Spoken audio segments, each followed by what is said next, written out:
Mon père est originaire de Tournu. Mon père est né à Tournu, ses parents étaient tournusiens. Son père, donc, était droguiste à Tournu. Sa mère était de la région de Tournu aussi, de Loisy, de Lacros. Il s'inscrit ensuite au lycée Ampère pour préparer l'école de chimie de Lyon, donc, qui existait sous le nom à l'époque de l'ESSIL. Il sort donc ingénieur chimiste de la promotion 1929. C'est à cette époque qu'avec son père, donc, il décide d'acheter, son père qui était droguiste, donc place de l'Hôtel de Ville, ils décident ensemble d'acheter place de l'Abbaye à Tournu, une vieille affaire donc, qui se fabriquait du noir à sabot et du bleu pour le linge. Donc, à l'époque, c'était une époque où il y avait beaucoup de sabotiers, beaucoup de gens qui utilisaient des sabots, particulièrement en Bresse. Et ces sabots étaient revêtus d'un produit, qui s'appelait le noir à sabot, pour les protéger des intempéries, de l'humidité, etc.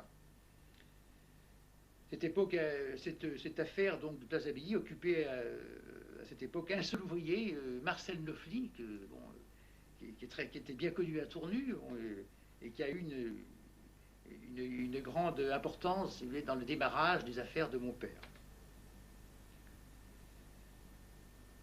Et puis très rapidement, si vous voulez, toujours à Place d'Abbaye, en 1930, 1932, et il a tendance, enfin, il se rend compte que le noir à sabot est peu à peu remplacé par des vernis qu'on appelle à l'époque des vernis cellulosiques. Et il a donc l'idée de fabriquer, de formuler d'abord et de fabriquer ensuite ces vernis qui avaient des qualités et des caractéristiques, si vous voulez, supérieures, bien sûr, à l'antique noir à sabot. Il y avait déjà une concurrence assez active en matière donc de vernis, déjà. Bon, et il avait trouvé l'idée, si vous voulez, de visiter ses clients, donc avec une vieille Torpedo Citroën B2. C'est ce qu'il indique souvent dans les différents discours qu'il a fait, dans lesquels il fourrait donc un certain nombre de produits, de mélanges, éventuellement même des moyens d'appliquer, un pistolet, et il allait chez les clients, les premiers clients, donc j'ai surtout situé dans la région de Tournu, vers Rancy particulièrement, la Bresse, les fabricants de chaises aussi, les premiers fabricants de meubles, et il faisait des démonstrations lui-même donc à ses clients donc potentiels, donc en leur montrant comment il fallait appliquer, quels étaient les avantages de ces produits et comment faire pour en tirer le meilleur parti. Il faisait tout, hein. Il faisait aussi bien, toujours place de l'Abbaye, donc il faisait aussi bien la formulation, les achats, la vente bien sûr, qui était prioritaire, la technique. Et puis il a commencé donc à s'adjoindre un ou deux, et trois, quatre, puis une dizaine de personnes rapidement, dont toujours Monsieur Neufly, donc Marcel Neufly, et également Marguerite Neufly, qui était sa sœur, donc qui est rentrée, donc qui a travaillé avec lui à partir de 1935, 1938 à peu près. Il s'avère que très rapidement, bien sûr, la saboterie décline. Bon, maintenant, il est tombé à zéro depuis un certain temps, mais même déjà à partir de 40, du début de la guerre, les sabots sont remplacés par d'autres choses, donc il est obligé, lui, de trouver d'autres débouchés, si vous voulez, pour arriver à survivre. Et c'est là, donc, que l'importance de ces vernis à l'alcool et ces vernis cellulosiques dont je parlais tout à l'heure devient très, très primordiale, puisqu'il réussit à vendre également ses produits dans l'ameublement,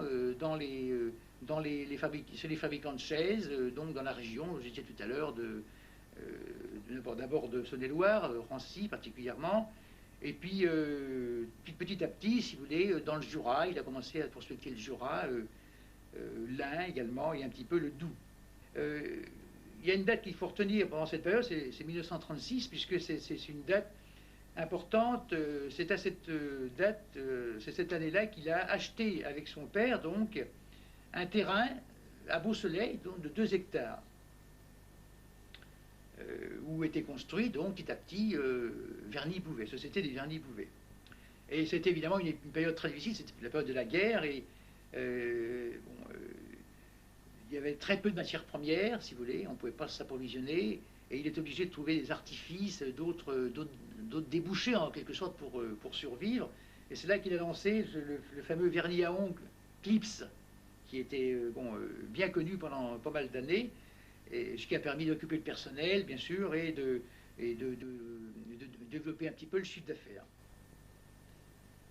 Bon, et à ce moment-là aussi, il y a quelque chose qui est assez intéressant, c'est que il a fait un peu de culture et d'élevage, toujours à Beau-Soleil, si vous voulez, qu'il avait acheté donc quelques années avant.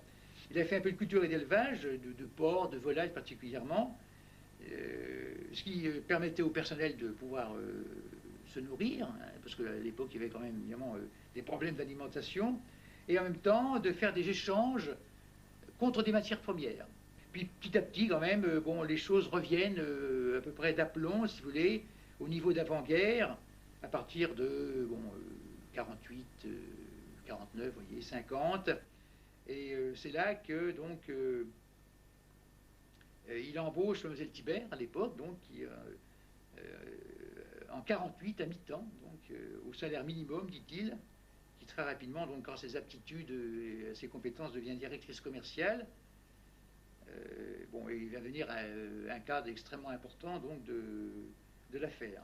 La société, je n'ai pas la date exacte, mais enfin, disons en 1960 à peu près, arrive à un chiffre d'affaires de l'ordre de 120 millions de chiffre d'affaires, en partant donc avant la guerre de zéro, quoi. Et elle devient à cette époque-là, donc 60-70, vous voyez, la première société de peinture et vernis dans la branche industrie en France. C'est-à-dire tout ce qui était vernis et peinture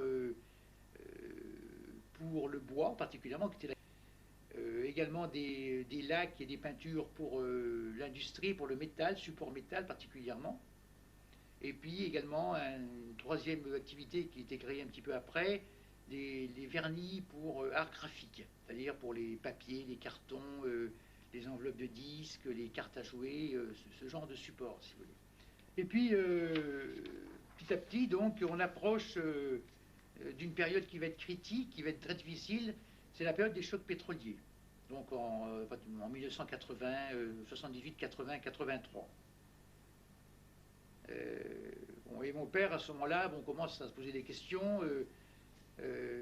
En 80, mon père a une soixantaine d'années à peu près, puisqu'il est 1908. Et il commence à sentir que les choses tournent. Mon père donc décide de mettre l'affaire en vente.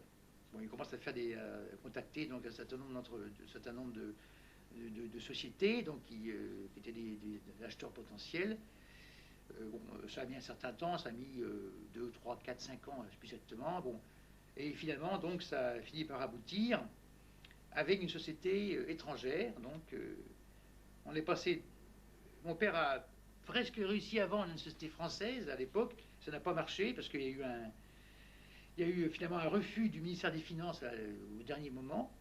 Et donc, voyant cela, il s'est retourné vers une société étrangère, donc Dexter, qui a finalement donc acquis la société des Vernis Bouvet en 73. Au moment, si vous voulez, du rachat de Vernis Bouvet par Dexter, la société comptait à peu près 360 personnes. Et avec un chiffre d'affaires de l'ordre de 250 à 300 millions à peu près à l'époque, donc de chiffre d'affaires. Donc ça en 73, c'est ça, 73-74. Et à ce moment-là, moi j'ai eu un rôle particulier à jouer parce que je suis rentré dans l'entreprise en 66, après mes études. J'ai été directeur de production et directeur général, si vous voulez, avant que les Américains arrivent. Ils ont racheté donc en 73-74. Ils m'ont nommé PDG, c'est eux qui m'ont nommé PDG en 74-75 à peu près, où je suis resté à peu près 8 ou 9 ans PDG de Dexter à l'époque, qui s'appelait d'ailleurs Dexter Midland Bouvet à ce moment-là. Midland, c'était le nom de la division spécialisée dans les vernis et peintures, si vous voulez, outre-Atlantique. Et ils m'ont demandé donc à cette époque-là d'organiser un petit peu mieux l'entreprise sur le plan de la gestion, sur le plan de l'administration, etc. Et entre autres, ils m'ont confié une tâche que qui était un peu difficile, ils m'ont demandé de faire un plan de licenciement très, très important à cette époque-là, puisqu'il a concerné presque 80, une centaine de personnes. C'est vrai qu'on était quand même, au moment du rachat, presque un peu moins de 400, pour un chiffre d'affaires un petit peu de l'ordre de 300 millions, un petit peu moins de 300 millions, je crois. C'était quand même beaucoup de personnel pour une rentabilité qui était quand même un petit peu insuffisante, si vous voulez, au vu des ratios standards qui existent dans cette profession. Bon. Donc j'ai un petit peu, si vous voulez, le lien, le tampon en quelque sorte entre la façon de gérer américaine, qui a d'ailleurs beaucoup de positifs, hein, et le comportement, l'aspect social français, si vous voulez, qu'il fallait également bien sûr prendre en compte. Et bon, donc j'ai eu un rôle difficile, c'est vrai, et en même temps très intéressant, c'est d'essayer d'allier un petit peu leur conception à eux avec les façons de faire européennes et françaises particulièrement, où on accorde une grosse importance au social et à tout ce qui est personnel particulièrement.